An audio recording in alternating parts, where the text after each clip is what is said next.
কেন হারিয়ে গেল সিনেমা হলের এই সংস্কৃতি? এক সাকিব আর উপবিশ্বাস দিয়ে এত বড় একটা ইন্ডাস্ট্রি চলবে না। কিন্তু খুব ছোটবেলায় আমি যতটুকু শুনেছি, লাইট জ্বলতো, এক একটা লাইট এক একটা সিগন্যাল দিত। যে নবাব সিরাজদৌল্লা চলছে, রিল ভরার ব্যস্ততা ছিল, প্রত্যেক থানা থেকে পুলিশ আইনা এগুলো কন্ট্রোল করতে। পিজি মেশিন, টিকিট কাউন্টার, একটি সময় ছিল সিনেমা শুরু হওয়ার আগে ক্রিং। চিলেকোঠার জানালা দিয়ে আজ আমরা খুঁজে দেখব হারিয়ে যাওয়া সেই সিনেমা হলের সংস্কৃতিকে।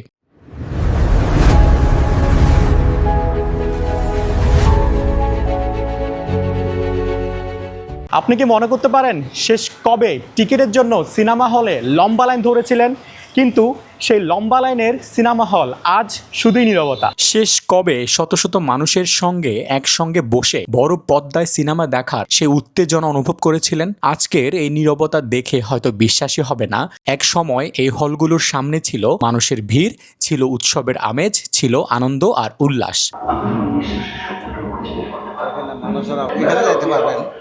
No, this is for you. এটা তো জাস্ট ওয়ার্ম আপ, তাতেই অবস্থা।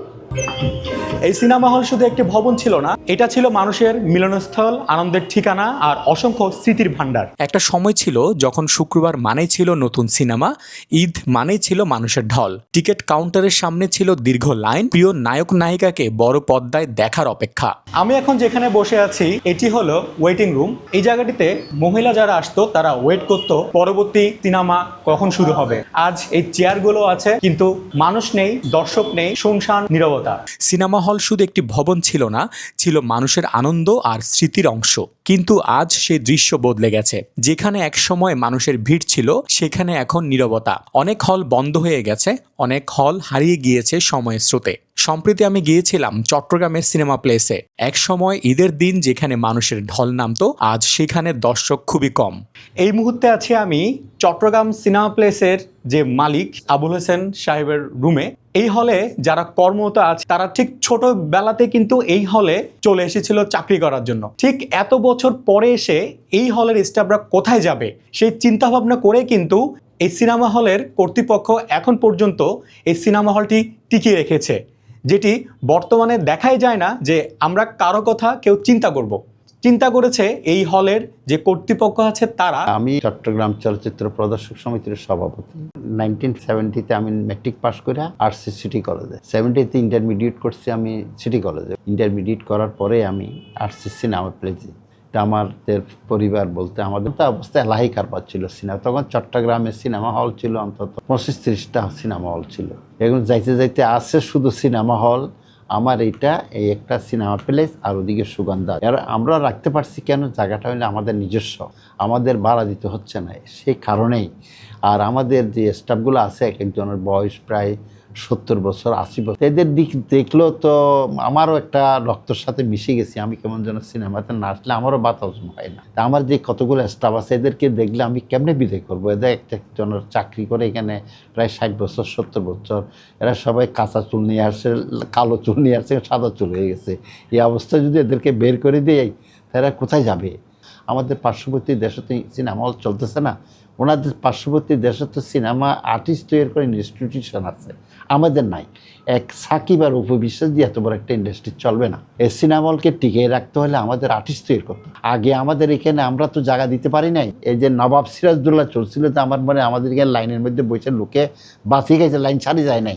প্রত্যেকদিন মারামারি হতো রীতিমতো। আমি প্রত্যেক দিন থানা থেকে পুলিশ আইনা এগুলো কন্ট্রোল করতে হতো। সেই জায়গাটা আজকে আমরা একটা হয়ে গেলাম, কিচ্ছু নাই। এই বন্ধ হইতে মাত্র এই 2টা সিনেমা হল আছে। এখন আমি একটু সরকারকে অনুরোধ করবো আমাদের যাতে আমাদের একটু ফ্যাসিলিটি দেওয়ার জন্য, যে মিউনিসিপ্যালিটি ট্যাক্সটা আপনার কমার্শিয়াল না করে আমাদের যদি একটু আপনার এমনিদের একটু ট্যাক্স ফ্রি করে দেয়। ফিল্মও আমাদের বানাইতে হবে। সিনেমা হলে সিনেমা দেখা আর মোবাইলে দেখা এক কথা না। এখানে তো আপনার 2 ঘন্টা 2.5 ঘন্টায় বসে সিনেমা দেখার একটা মজা একটা আলাদা। ধন্যবাদ আপনারা যে আসছেন, আমাদের এগুলো যে আমাদের দেখবার জন্য আসছেন, এই জন্য আমি ভাই আপনাদেরকে অত্যন্ত ধন্যবাদ জানাই। কেন হারিয়ে গেল সিনেমা হলের এই সংস্কৃতি? টেলিভিশন, ইন্টারনেট, ইউটিউব, স্মার্টফোন আর ওটিটি প্ল্যাটফর্ম মানুষের বিনোদনের ধরন বদলে দিয়েছে। এখন হাজারো সিনেমা হাতের মুঠোয়।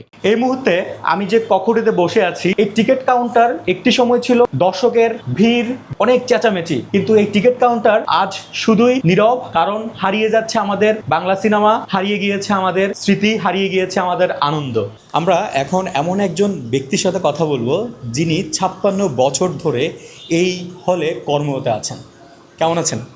ভালো, আলহামদুলিল্লাহ। আপনার নাম? আবুল কালাম। আবুল কালাম। আপনি এই হলে আসছেন তো খুব ছোটবেলায়, আমি যতটুকু শুনেছি। তখনকার একটু স্মৃতিচারণ করবেন, তখনকার মানুষজন কেমন ছিল, দর্শক?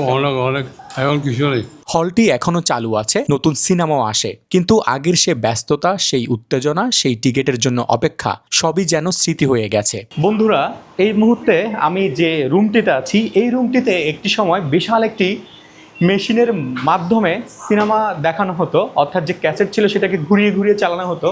ঠিক এই জায়গাগুলো দিয়ে মূলত আলো দিয়ে পর্দায় ফেলতো, সেখান থেকে সিনেমাটা আসলে চলতো।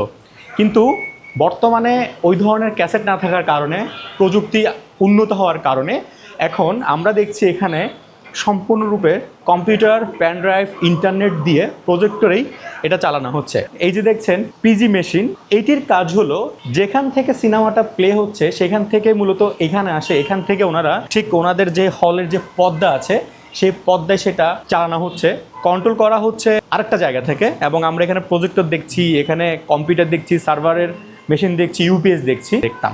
আমরা দেখছি এখানে একজন ভাই এখানে সার্ভার রুমে কাজ করছে, সানি ভাই এখানে 5 থেকে 6 বছর ধরে এখানে কাজ করছে এবং সিনেমা উনি দেখছে, সেই সাথে উনি সিনেমা দেখাচ্ছে। তবু একটা জিনিস হারিয়ে গিয়েছে, শত মানুষের সঙ্গে একসঙ্গে বসে হাসা, একসঙ্গে আবেগে ভেসে যাওয়া, আর প্রিয় দৃশ্য পুরো হল জুড়ে হাততালির শব্দ। সে অনুভূতি কোনো মোবাইল স্ক্রিনে দিতে পারবে না। হয়তো সেই টিকিটের লাইন আর ফিরবে না, হয়তো আগের মতো দর্শকের ভিড়ও আর দেখা যাবে না। তবু সিনেমা হলগুলো বেঁচে থাকবে মানুষের স্মৃতিতে, গল্পে আর ইতিহাসে। এখন আমি যে রুমটিতে আছি, এই রুমটি হলো একটি সময় যে মেশিন ছিল ওইখানে রিল ভরতে হতো। আমরা দেখছি সে পুরানো দিনের সেই ইলেকট্রিকের যে সুইচ বা ইলেকট্রিকের যে যন্ত্রপাতি, এবং এখানে বিভিন্ন ধরনের লাইট জ্বলতো, এক একটা লাইট এক একটা সিগন্যাল দিত। ঠিক এখানে মেশিনটা ছিল, এইখানে মেশিনটা বসানো ছিল। ভাবা যায় একটি সময় শুধুমাত্র সিনেমা চালানোর জন্য কত মানুষ এটির পেছনে কাজ করেছে, শ্রম দিয়েছে। সিনেমা শেষ হওয়ার পর হলে যখন সেটি আসবে, সেটি নিয়ে আরেক ব্যস্ততা ছিল, রিল ভরার ব্যস্ততা ছিল, চালানোর ব্যস্ততা ছিল, প্রজেক্টরের ব্যস্ততা ছিল। কিন্তু বর্তমানে এসে এইসব আসলে গল্প, স্মৃতি হারিয়ে গিয়েছে আমাদের দেশ থেকে, জীবন থেকে। আপনার এলাকার কোনো সিনেমা হল কি এখন আর নেই? অথবা এমন কোনো হল কি আছে যার সঙ্গে জড়িয়ে আছে আপনার স্মৃতি? কমেন্টে লিখে জানান। এই বেল্টের কথা আপনাদের মনে আছে?